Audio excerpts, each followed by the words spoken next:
He looked Jesus in the eyes and said, "Even if everyone else abandons you, I never will. I am ready to die with you." That was not a casual promise. That was a man who had left everything, his boat, his nets, his livelihood, to follow this rabbi from Nazareth. A man who had walked on water. A man who had been the first to say what everyone else was afraid to believe. "You are the Christ, the Son of the living God." And within hours, not days, not weeks, hours, that same man looked at a servant girl by a fire and said, "I do not know him." 3 times he denied Jesus, 3 times. And then a rooster crowed. And then Jesus turned and looked at him, and the bravest man in the room became the most broken man in history. This is not a story about weakness. This is a story about the distance between who you think you are and who you actually are, and what happens when that distance gets exposed in a single night. Stay with me. Because Peter's story does not end at the fire, and neither does yours. To understand what happened in the courtyard, you have to understand who Peter was before he ever met Jesus. Because the man who denied Christ was not a coward. He was the opposite. And that is what makes this story so devastating. His name was Simon. He was a fisherman from Bethsaida, a small town on the northern shore of the Sea of Galilee. He was not educated. He was not wealthy. He was not part of any religious elite. He worked with his hands. He smelled like fish. He was loud, impulsive, quick to speak, quick to act, and almost certainly the kind of man who dominated every room he walked into. Not because he was the smartest, but because he was the most intense. When Jesus found him, Simon was doing what he had done every day of his adult life, washing nets after a long night of catching nothing. Jesus climbed into his boat, taught the crowds from the water, and then told Simon to push out into the deep and let down his nets. Simon's response tells you everything about him.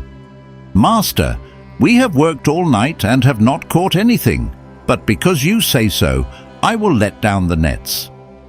There it is, the 2 sides of Peter in a single sentence. The first half is the pragmatist, the experienced fisherman who knows the lake, knows the fish, knows that this rabbi's suggestion makes no practical sense.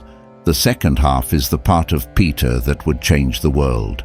"But because you say so, despite everything I know, despite everything my experience tells me, I will do what you ask, because you asked." The nets filled so fast they began to break. 2 boats nearly sank under the weight of the catch. And Simon Peter fell at Jesus' knees and said, "Go away from me, Lord, for I am a sinful man." This is the first time Peter called Jesus Lord. And notice, his first instinct in the presence of God's power was not to celebrate. It was shame. He immediately felt unworthy. He immediately saw the distance between who Jesus was and who he was. And he told Jesus to leave. Jesus did not leave. He said, "Do not be afraid. From now on, you will catch people." And Peter left everything. The text says it simply, they pulled their boats up on shore, left everything, and followed him. Everything. The boats, the nets, the business, the income, the security, the life he knew. Peter did not negotiate terms. He did not ask for a contract. He did not say, "Let me think about it." He walked away from his entire life on the strength of one encounter. Remember this, because the man who left everything in a heartbeat is the same man who will deny everything in a heartbeat. Peter's greatest strength and his greatest weakness were the same thing. He acted on impulse. When the impulse was faith, he walked on water. When the impulse was fear, he sank. And that pattern, bold declaration followed by catastrophic failure, followed by Jesus picking him up again, would define Peter's entire journey, every single time. The most dramatic example before the denial happened on the Sea of Galilee in the middle of the night. The disciples were in a boat, A storm had come, the waves were violent, and then they saw a figure walking toward them on the water. They were terrified, they thought it was a ghost, but Jesus called out, "Take courage, it is I, do not be afraid." And Peter, only Peter, always Peter, said, "Lord, if it is you, tell me to come to you on the water." Jesus said one word, "Come!" And Peter got out of the boat. He stepped onto the surface of a storm-tossed sea, and he walked toward Jesus. No other disciple moved. No other disciple even asked. 11 men sat in the boat, gripping the sides. One man stepped out.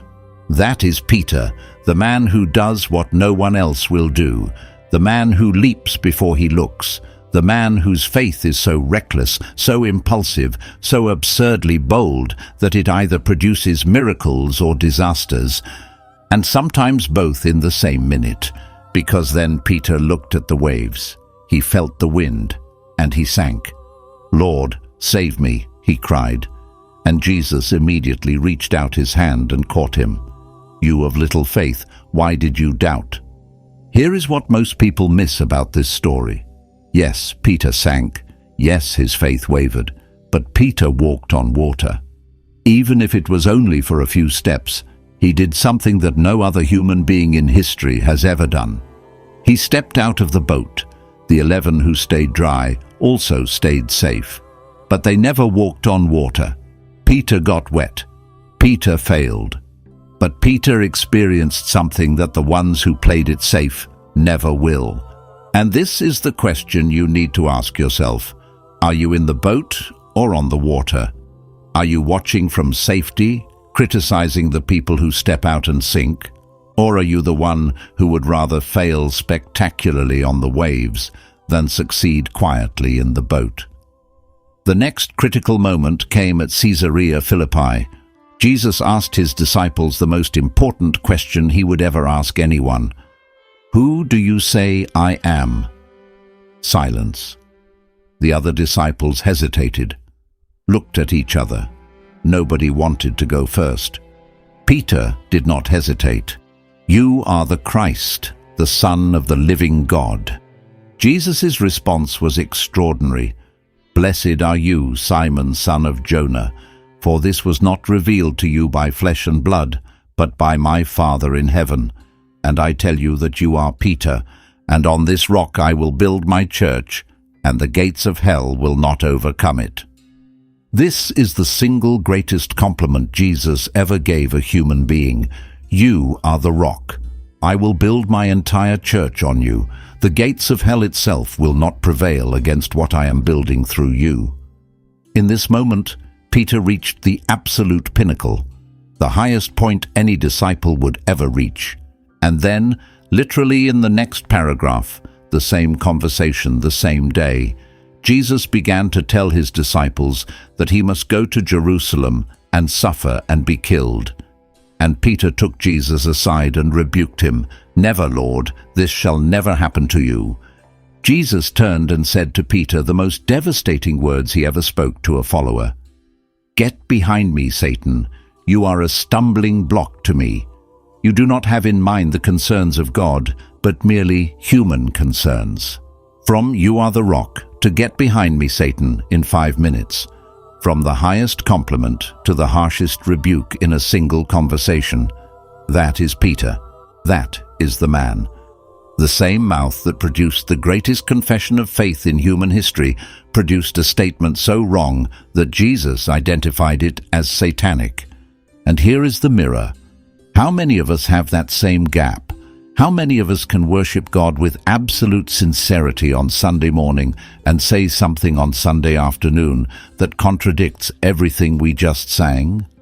How many of us have moments of genuine, profound spiritual insight followed almost immediately by moments of breathtaking spiritual blindness? That is not hypocrisy. Hypocrisy is pretending. Peter was not pretending. He meant both things. He meant, "You are the Christ," and he meant, "This shall never happen to you." He was completely sincere both times, and that is what makes it so terrifying. Because it means that sincerity is not enough. You can be utterly sincere and utterly wrong at the same time. Now we arrive at the night that changed everything, the Last Supper, the final meal, Jesus and his 12 disciples in an upper room in Jerusalem, hours before the arrest. But before the bread was broken, before the wine was poured, before Jesus spoke a single word about betrayal, he did something that no one in the room expected. He got up from the table, took off his outer garment, wrapped a towel around his waist, poured water into a basin, and began to wash his disciples' feet. In that culture, washing feet was the lowest task in the household. It was the job reserved for the lowest servant, not even a Jewish servant, but a Gentile slave. Feet were filthy. The roads were dirt and dung and dust. Washing someone's feet meant kneeling in front of them, holding their dirt in your hands, cleaning what everyone else refused to touch. No rabbi would ever do this, no master, no leader, and certainly not the Messiah. When Jesus came to Peter, Peter reacted exactly the way Peter always reacted, with total, impulsive, sincere overreaction. "Lord, are you going to wash my feet?" Jesus said, "You do not realize now what I am doing, but later you will understand." Peter said, "No, you shall never wash my feet." Never. There it is again, the same word Peter always used. "I will never deny you. You will never wash my feet." Peter dealt in absolutes. He was always all the way in or all the way out. And in this moment he was all the way out, refusing to let Jesus serve him because it felt wrong, it felt backwards. The master should not kneel before the servant. The king should not hold the basin. But Jesus looked at him and said, "Unless I wash you, you have no part with me.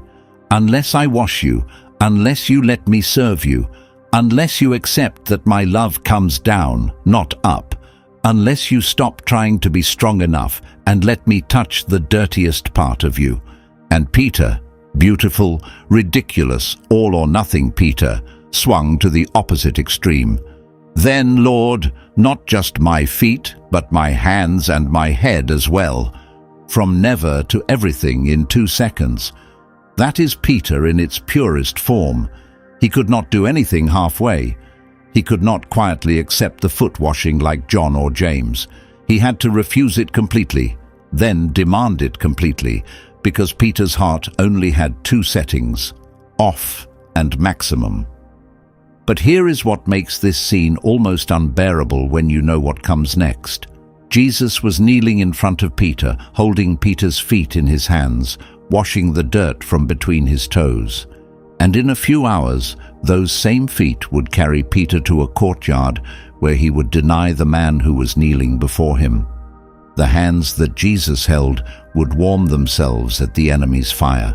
The mouth that said, "Not just my feet, but my hands and my head," would say, "I do not know him." Jesus washed the feet that would walk away from him, and he did it knowing. He knew what Peter would do. He washed him anyway. That is the kind of love this story is really about. Not a love that waits for you to be worthy. A love that kneels in front of you while you are still hours away from your worst betrayal and says, "Let me wash you, because what is coming tonight will get you dirtier than you have ever been. And I want you to know, before it happens, that I already chose to clean what you are about to destroy." If that does not break you, I do not know what will. Jesus dropped a bomb on the room. This very night, all of you will fall away on account of me. All of you. Every single one. Not some of you. Not the weaker ones. All of you. And Peter, predictable, impulsive, passionate Peter, immediately objected, "Even if all fall away on account of you, I never will." Listen to what Peter is actually saying. He is not just promising loyalty, he is separating himself from the others. Even if they all fail, I will not. I am different. I am stronger. I am more committed. The others might crumble, but not me." This is the most dangerous sentence a human being can speak, because the moment you believe you are incapable of falling is the moment you are most vulnerable to the fall. The man who says, "I will never deny you," has already lost the battle, because he's fighting in his own strength, and his own strength was never going to be enough. Jesus looked at Peter and said, "Truly I tell you, this very night, before the rooster crows, you will disown me 3 times. Not, you might. Not, be careful. You will. 3 times. Tonight." Jesus was not guessing. He was not warning. He was prophesying. He knew Peter better than Peter knew himself, and Peter's response is the most heartbreaking sentence in this entire story. "Even if I have to die with you, I will never disown you." He meant it. That is what destroys me about this moment. Peter was not lying. He was not performing. In that upper room, with the bread and the wine and the presence of Jesus filling every corner, Peter meant every word. He would have died. Right there in that moment, with that level of emotion and conviction and proximity to Jesus, Peter would have thrown himself in front of a sword. But the courtyard was not the upper room, and the fire was not the table, and the servant girl was not Jesus.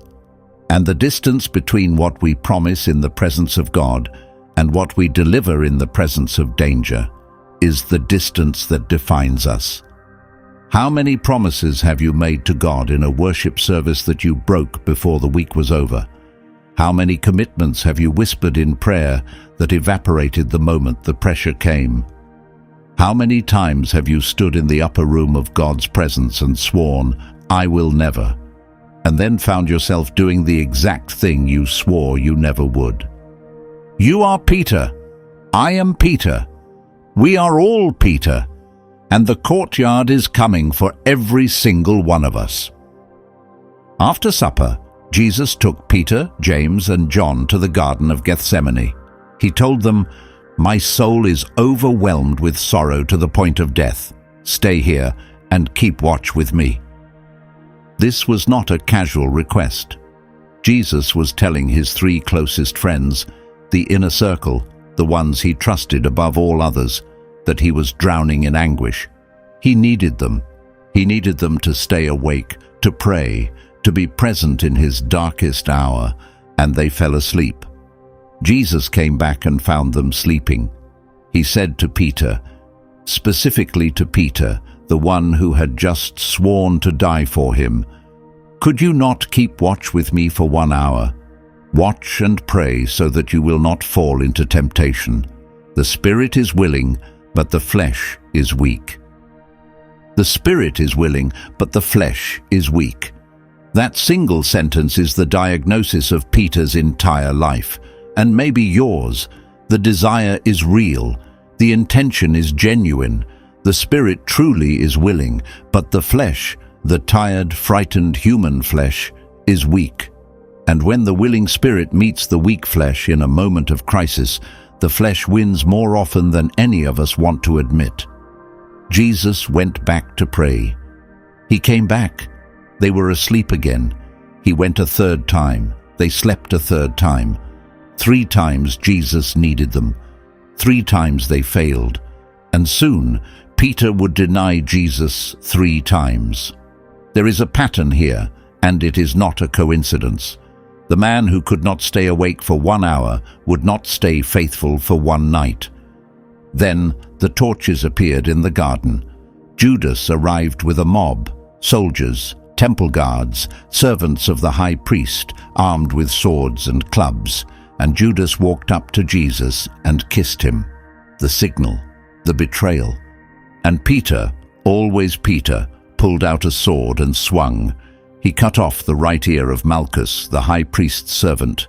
In a garden surrounded by armed soldiers, outnumbered and outmatched, Peter drew a weapon and attacked. This is not a coward. This is a man who was willing to fight, willing to kill, willing to start a war right there in the olive trees to protect Jesus. Jesus stopped him. "Put your sword away," Shall I not drink the cup the Father has given me?" And then he healed the ear Peter had cut off. Think about what just happened. Peter was ready to die fighting. That was the kind of courage he had. Physical, explosive, violent courage. The courage of a fisherman, a brawler, a man who solves problems with his hands. But Jesus was not asking for that kind of courage. Jesus was asking for a different kind, the courage to watch, to wait, to trust, to not fight. The courage to let God's plan unfold, even when it looked like defeat. Peter had courage for a sword fight. He did not have courage for a courtyard.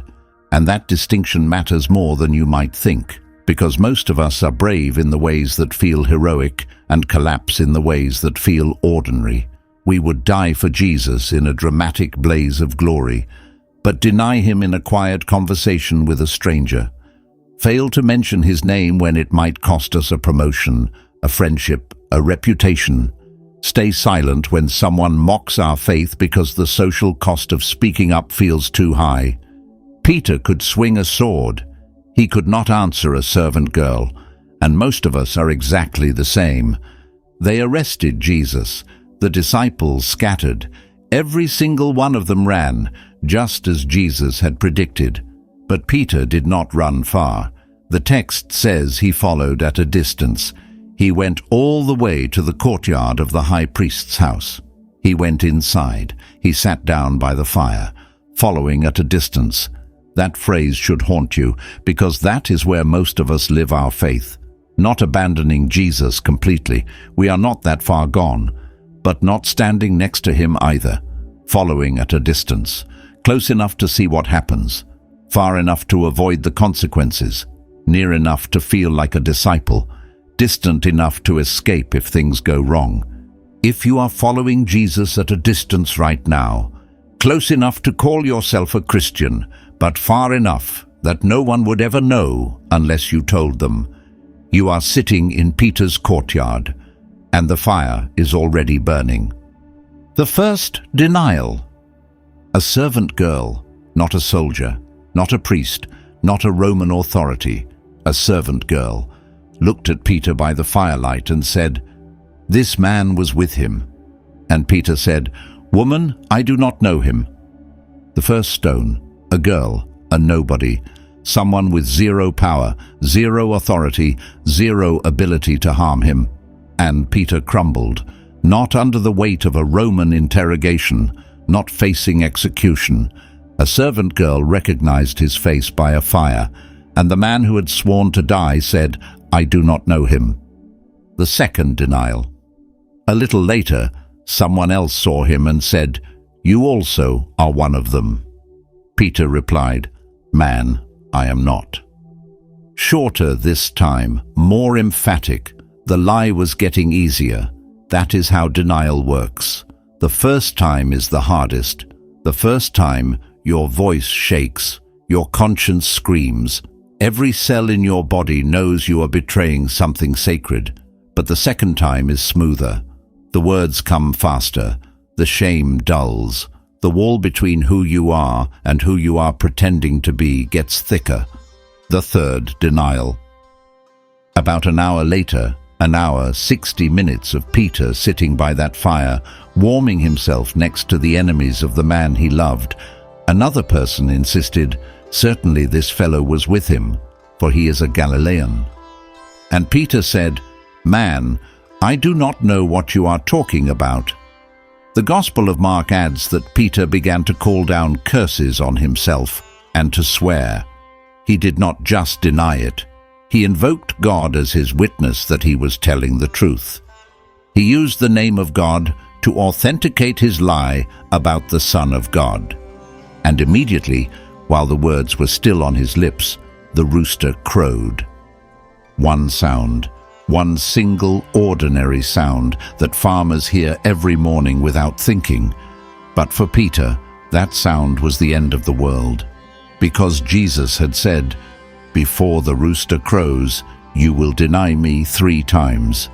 And it had happened exactly as Jesus said, word for word, denial for denial.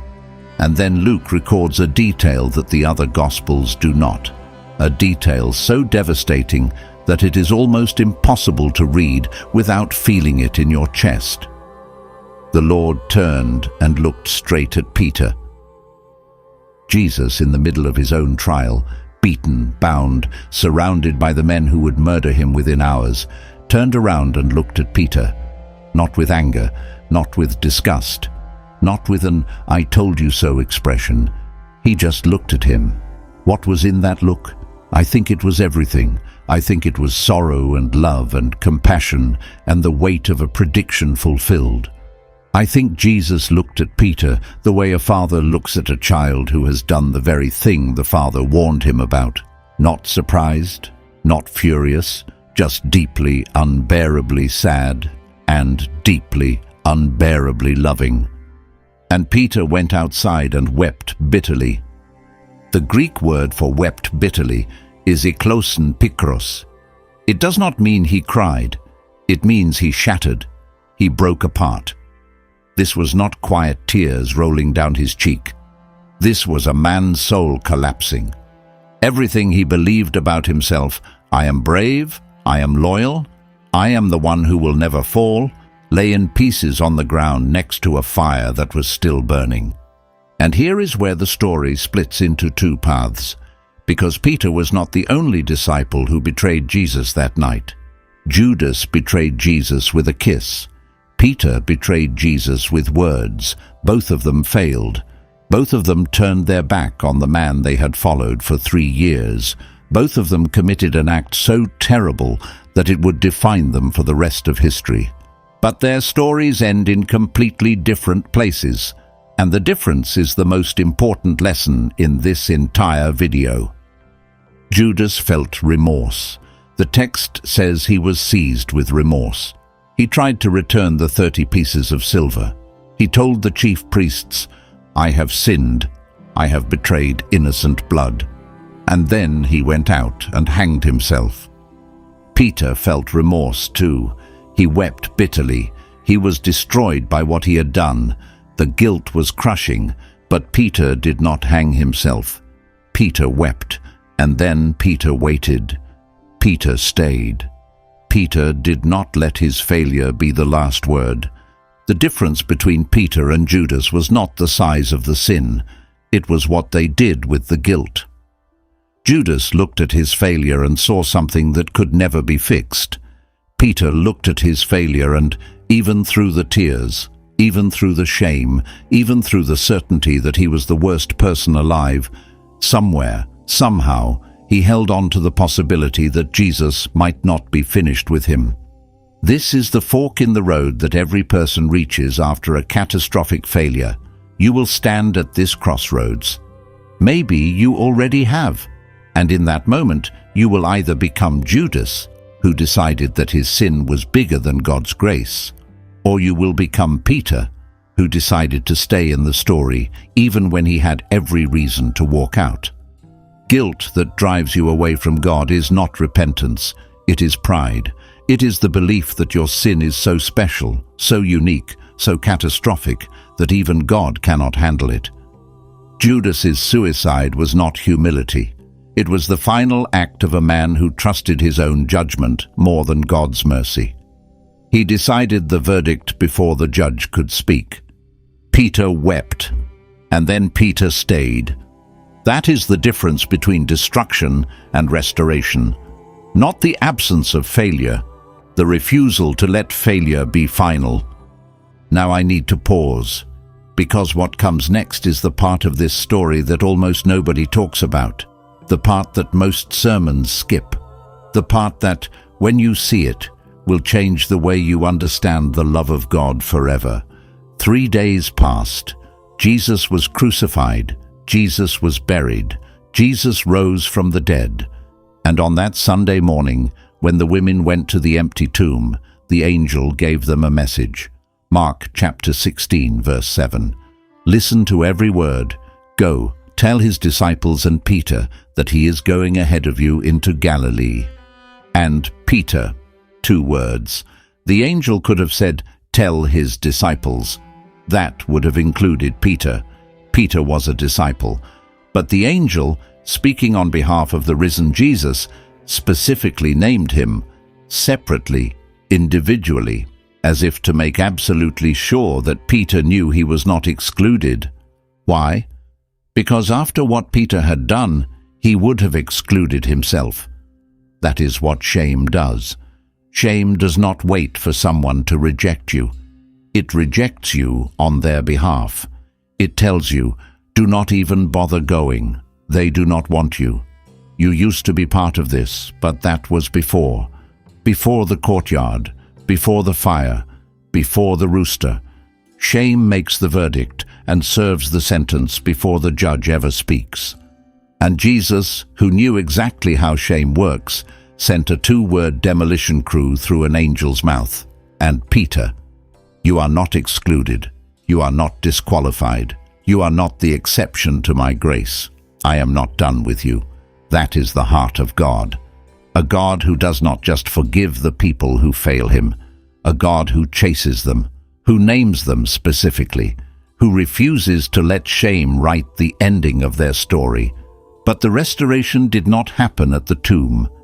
It happened later, by a fire. And this is the detail that will break you open if you let it.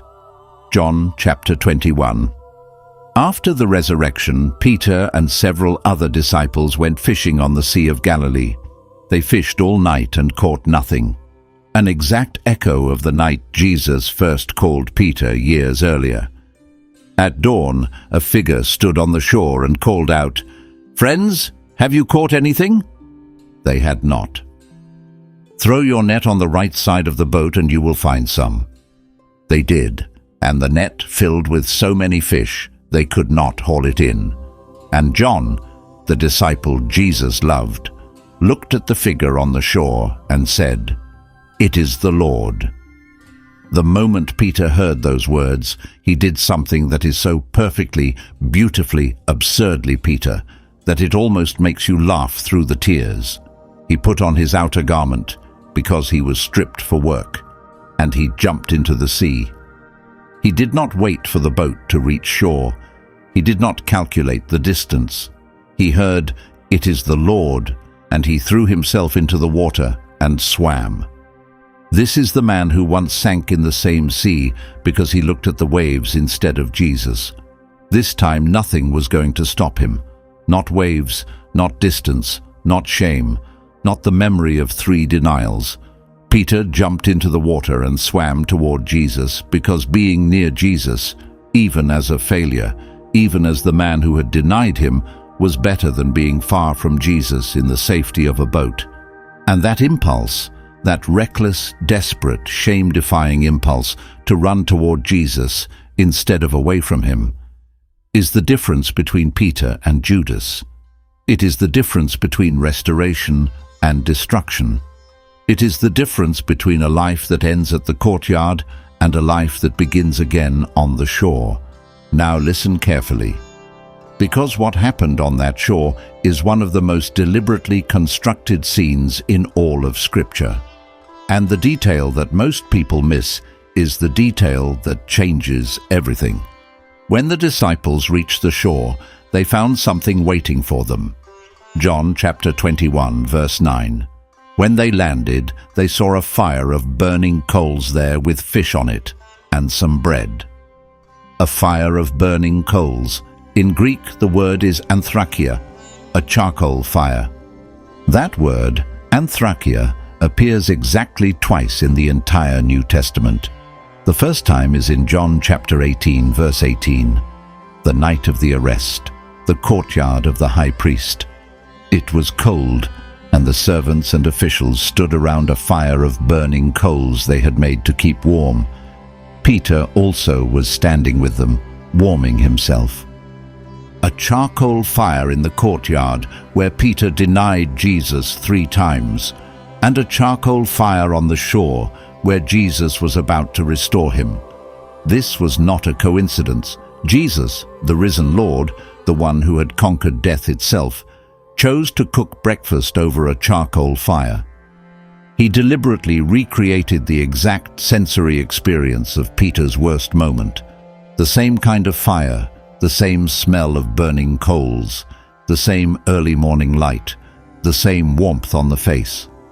Jesus brought Peter back to the scene of his failure, not to punish him, not to remind him of his shame, but to rewrite the memory, to take the place where Peter broke and turn it into the place where Peter was made whole, to replace the worst night of his life with the best morning of his life. God does not heal you by helping you forget your failures. He heals you by meeting you in them. He walks you back to the charcoal fire, to the exact place where you fell apart, and he sits with you there. And he rebuilds you on the same spot where you were destroyed. What is your charcoal fire? What is the place in your memory that you cannot visit without feeling the shame flood back? The conversation you replay at night, the decision you would give anything to undo, the moment you looked at Jesus and said, "I do not know him," not with words, maybe, but with your silence, your choices, your cowardice, your compromise. Jesus is standing at that fire right now, and he is not standing there with a lecture, he is standing there with breakfast. Then Jesus asked Peter a question, and the way he asked it is so precise, so surgical, so deeply intentional, that you need to understand the original Greek to see what is really happening. "Simon, son of John, do you love me more than these?"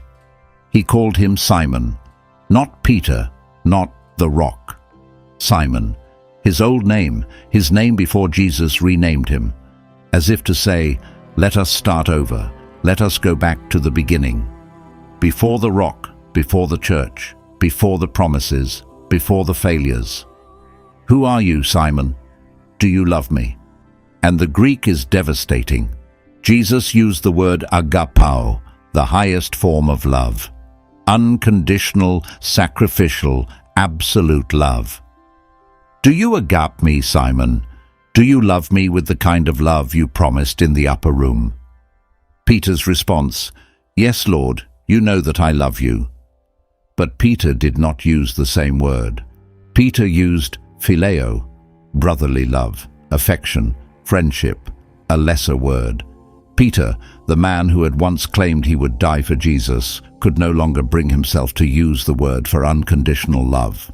He had learned something about himself in the courtyard. He had discovered that his agape, his bold, sacrificial, die-for-you love, crumbled at the sound of a servant girl's voice. So he offered what he knew was true. "I am your friend, Lord. I cannot promise more than that. Not anymore." Jesus said, "Feed my lambs." Then Jesus asked a second time, "Simon, son of John, do you agapao me?" Again with agape, again the highest standard, and again Peter responded with phileo. "Yes, Lord, you know that I phileo you." Jesus said, "Take care of my sheep." Then Jesus asked a third time, and here, right here, is the moment that should stop your heart. The third time, Jesus did not use agapao. He switched. He came down to Peter's word. "Simon, son of John, do you phileo me?" Jesus met Peter where Peter was.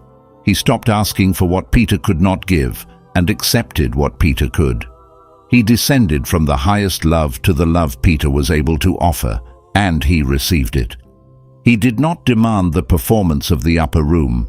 He accepted the honesty of the shore. The text says Peter was hurt because Jesus asked him the third time. 3 questions, 3 denials, 3 chances to say "I love you" for every time he had said, "I do not know him." Jesus was not rubbing it in. He was matching it. He was giving Peter exactly 3 opportunities to rebuild what 3 denials had torn down, one for one, stone by stone, a restoration as precise and deliberate as the failure had been. "Lord, you know all things. You know that I love you." You know all things.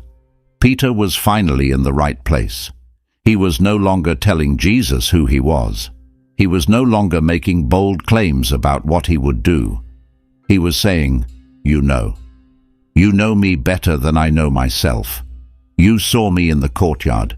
You heard the rooster. You know what I am capable of, the best and the worst. And despite all of it, I love you, imperfectly, weakly, with a love that failed you once and might fail you again. But I love you. And Jesus said, feed my sheep. 3 denials, 3 restorations, 3 commissioning statements.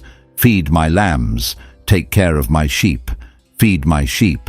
Jesus did not just forgive Peter, he recommissioned him, he put him back on mission.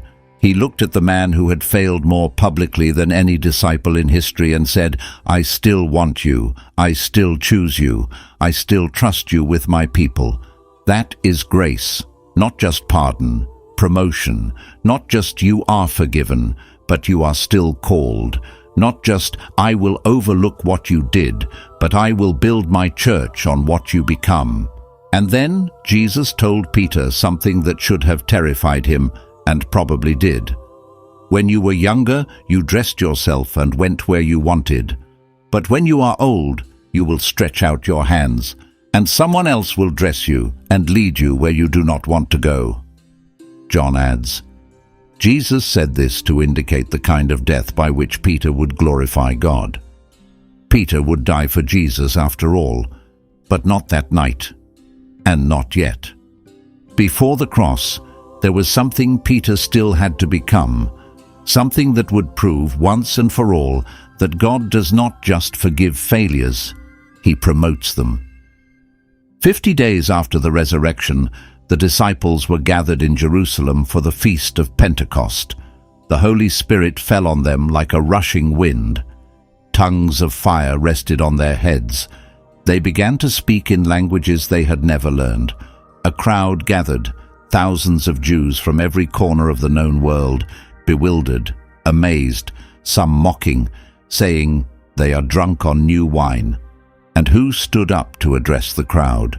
Who stepped forward to give the first sermon in the history of the Christian church? Peter.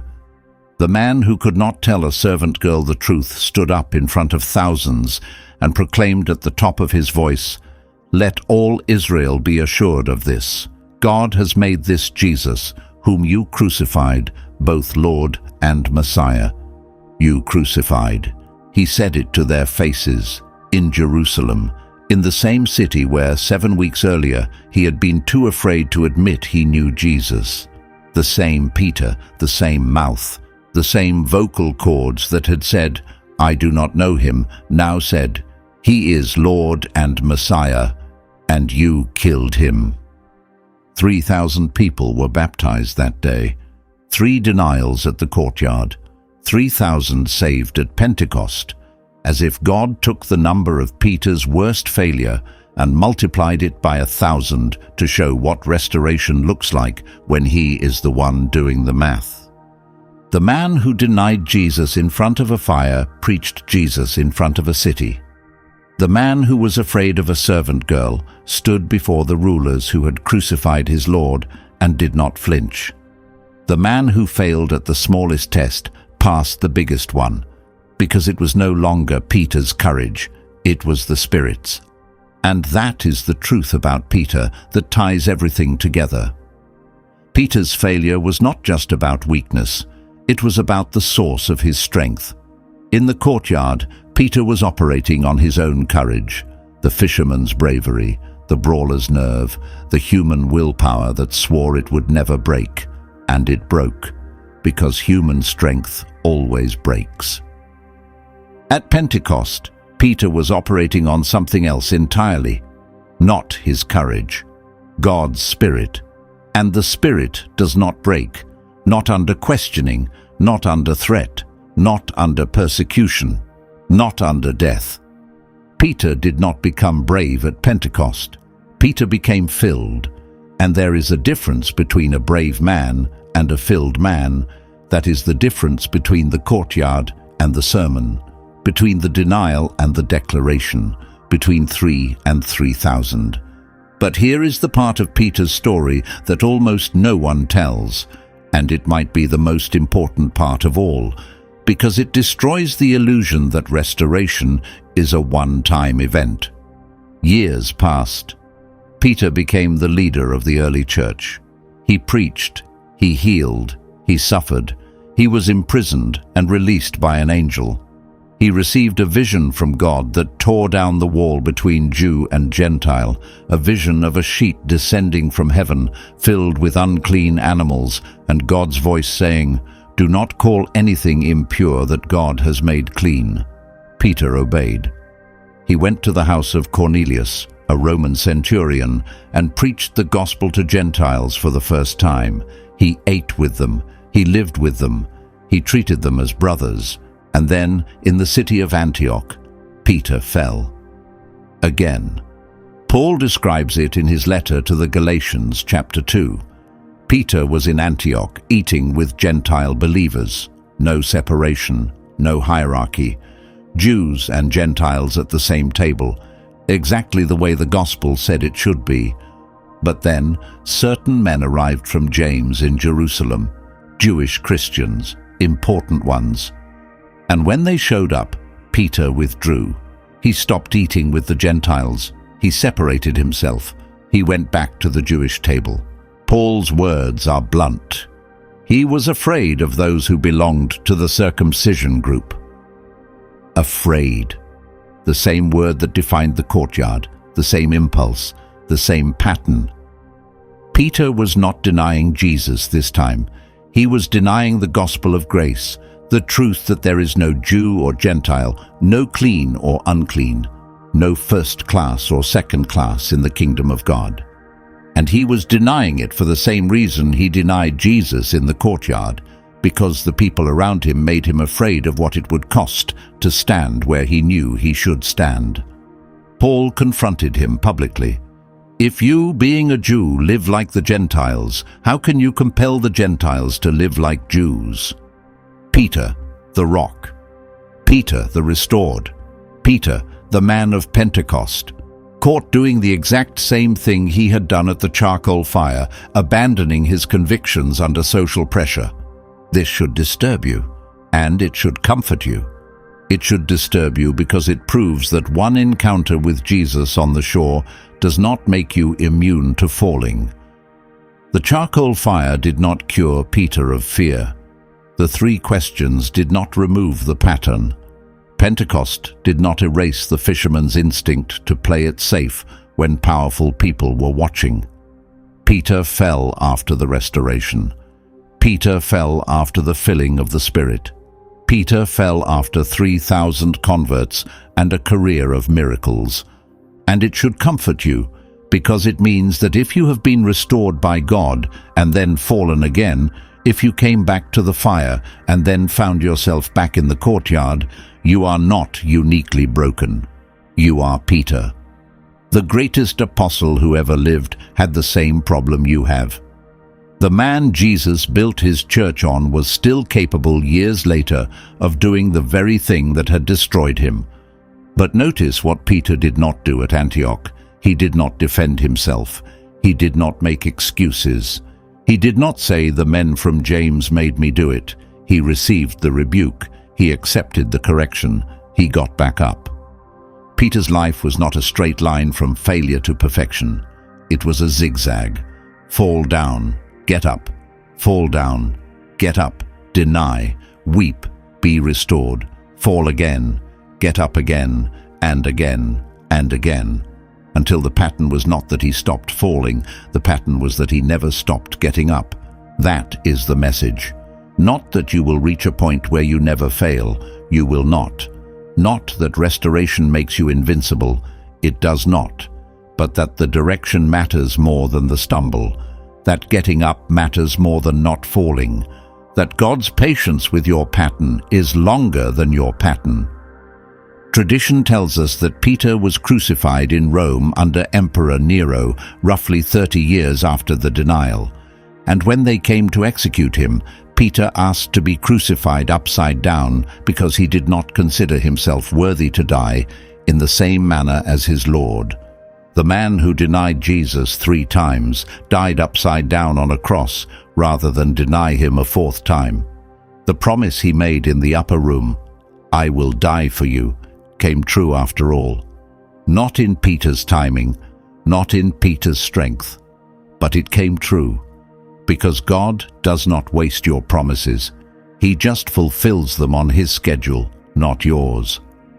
That is the arc of Peter's life, from a fishing boat to the upper room, from the upper room to the courtyard, from the courtyard to the charcoal fire, from the charcoal fire to Pentecost, from Pentecost to an upside-down cross in Rome. It is the most complete redemption story in the Bible, not because Peter was perfect, but because Peter kept coming back. He kept jumping into the water. He kept swimming toward Jesus, even when the shame told him to swim the other way. Now let me show you why Peter's story matters more than you think. Because there is a parallel here that connects everything we have talked about. Saul failed and made excuses. He said, "The soldiers did it." He said, "I felt compelled." He protected his reputation, and he died face down on a battlefield, rejected by God. David failed, worse than Saul by any human measurement, and fell on his face. He said, "I have sinned against the Lord." He wrote Psalm 51. He lost the throne of his image to keep the throne of his heart. And he is called a man after God's own heart. Judas failed and decided his sin was final. He returned the money. He admitted his guilt, but he could not imagine a world where grace was bigger than his betrayal, and he hanged himself. Peter failed, publicly, humiliatingly, completely, and wept bitterly. But he did not run. He did not hide. He did not decide the story was over. He jumped in the water and swam toward the very person he had betrayed. 4 men, 4 failures. 2 of them ended in destruction. 2 ended in restoration. And the dividing line was never the size of the sin. It was always the direction of the response. Away from God or toward God. Excuses or honesty. Self-protection or surrender. The courtyard or the shore. Which direction are you moving right now? Some of you are in the courtyard. You are sitting by a fire that is burning your conscience and pretending everything is fine. You are denying things you know are true, about God, about yourself, about what He has asked you to do, because the cost of acknowledgement feels too high. The servant girl has asked her question, and you are calculating your answer based on who is listening. If that is you, hear me. The rooster is going to crow. It always does. You cannot maintain the lie forever. And when the sound comes, when the moment of exposure arrives, you will have a choice. You can become Judas, who decided the failure was permanent. Or you can become Peter, who decided to keep the failure, but not the distance. Some of you are past the courtyard. You already denied Him. You already failed. The rooster already crowed. And you have been sitting in the wreckage ever since, convinced that what you did was too much, that the distance is too far, that God might forgive other people's failures, but yours is different. Yours is worse. Yours is the one that finally exhausted His patience. If that is you, I need you to hear 2 words, and Peter. Go tell His disciples and Peter. You are the and Peter. You are the one He named specifically because He knew you would assume you were disqualified. He sent a message through an angel and through history and through this video to tell you, I am not done with you. The denial was real. The failure was real. But my plan for you is still real too. And some of you, maybe most of you, are somewhere between the courtyard and the shore. You have failed, and you know it. But you have not yet decided what to do about it. You are sitting in the boat, fishing, going back to the old life, the life before Jesus. Because at least in the old life, you knew what you were doing. At least in the old life, no one expected you to be brave. If that is you, listen for the voice on the shore. It is the same voice that called you the first time, the same voice that said, "Come," when you were standing on the edge of the boat. The same voice that said, "Do not be afraid." And it is saying the same thing now that it said then. Throw your net on the other side. Try again. Come to the fire. I made breakfast. You do not have to have a great speech prepared. You do not have to arrive cleaned up and confident. You can come dripping wet and out of breath, reeking of fish and failure. Peter did, and Jesus handed him a piece of bread and a question that healed 3 years of guilt. Do you love me? Not, do you love me perfectly? Not, do you love me the way you promised? Not, do you love me enough to guarantee you will never fail again? Just, do you love me with whatever love you have left? With whatever faith survived the courtyard? With whatever is still beating in your chest after the worst night of your life? Because if the answer is yes, even a stammering, tearful, terrified yes, that is enough. It has always been enough. It was enough for Peter. It is enough for you. The charcoal fire is burning. Jesus is standing beside it. He is not angry. He is not disappointed. He is cooking breakfast. And there is a seat with your name on it. The only question is whether you will jump.